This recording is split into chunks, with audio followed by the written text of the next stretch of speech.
Today's scripture reading brings us to Proverbs chapter 11.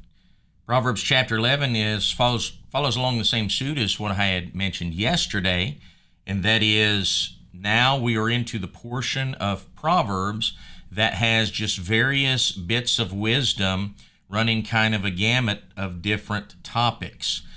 We see several of them through here, but I wanted to share something with you that I think might be helpful. It's helpful to me sometimes.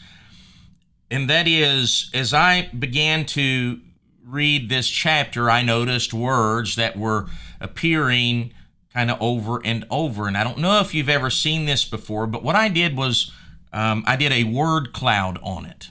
The way it works, let me show it to you here. The way it works is you take whatever you're looking at. In this instance, it's Proverbs chapter 11. And I take all the words from Proverbs chapter 11 and I put it into this word cloud generator. And if you search that on Google, you could find a ton of them. They're free to use. You put them in there, and then in this instance, you can see I had it as a shape of a cross. And all of the words that you see in there, depending on what size they are, is showing the repetitions of in the whatever document you place in there, that's the words that are being repeated.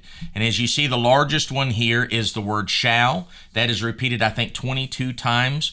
But then the other ones that I want you to notice is the word righteous and righteousness, and then the word wicked. So what do we ascertain from this? Well, that righteous and righteousness, those are synonymous. One is just the person, one is the action. And wickedness, well, those are going to be compared and contrasted throughout the chapter. And then shall is a word of definition. So there's definitely things that are you have righteous and righteousness versus wicked, and that word shall is saying that there is definite things that's going to happen to those that are righteous, those that are wicked. So that's some of the things. I just think that's a neat exercise to do if I'm analyzing a chapter or a portion of Scripture, or you can do a book. You can do all sorts of different things like this, and this will give you a kind of a snapshot glance at maybe what the focus is on, whatever document you are trying to analyze. That being said, I have just a few nuggets. This is a very rich chapter in wisdom. Of course, it all is. I kind of feel dumb saying something like that, but it's just a really great chapter.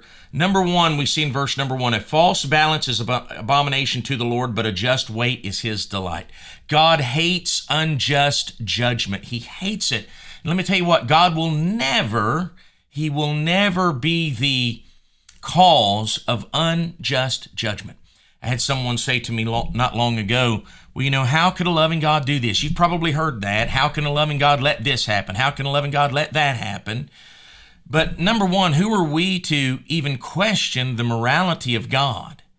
But number two, we have to understand who we are and who he is. God hates unjust judgment, and you can be sure that if there is something that is maybe not lining up to your standard of judgment that God is allowing to happen, there is certainly good reason for it.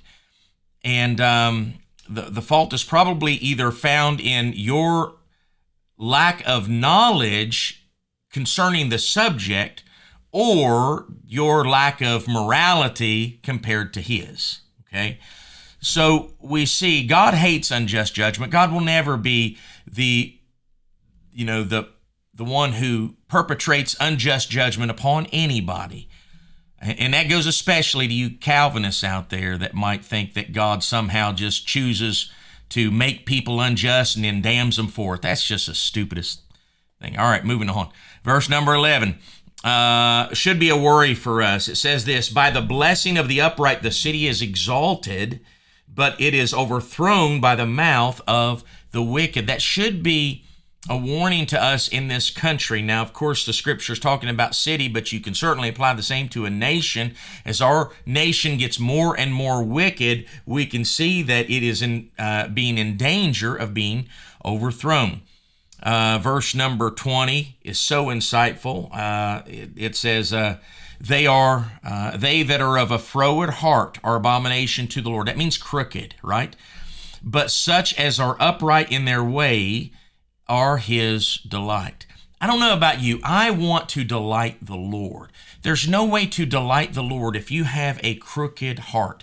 If it's going one way, one direction this day, one direction that day, man, we just need to be upright, and then we can please the Lord. Verses 24 through 25 are so important. They're important lessons on giving. There is he that scattereth, yet increaseth, and there is he that withholdeth more than is meet, and it tendeth to poverty. Some people wonder why they don't have money, and why their finances are in the way there is. Maybe you're just not giving to the Lord. Because if you're holding that which is more than is meet, it tendeth to poverty. There are those that scattereth, but yet it leads them to riches. And we see in verse number 25, the liberal soul shall be made fat. That's not talking about political liberal like we know today. That's talking about liberal as in giving. The liberal soul shall be made fat, and he that watereth shall be watered also himself. And then, of course, wonderful verses. Focus on verse number 22, verse number 30. Those are great verses as well. I mean, just a wonderful chapter.